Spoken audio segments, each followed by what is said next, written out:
Hello guys, in this video I'm going to show you how to enable to send a notify to the target or reverse on the NavShip application.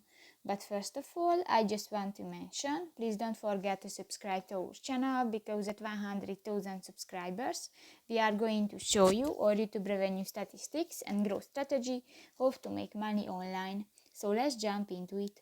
First of all, open the application on your device. Tap to the three lines at the upper left corner of the screen and go to the settings option.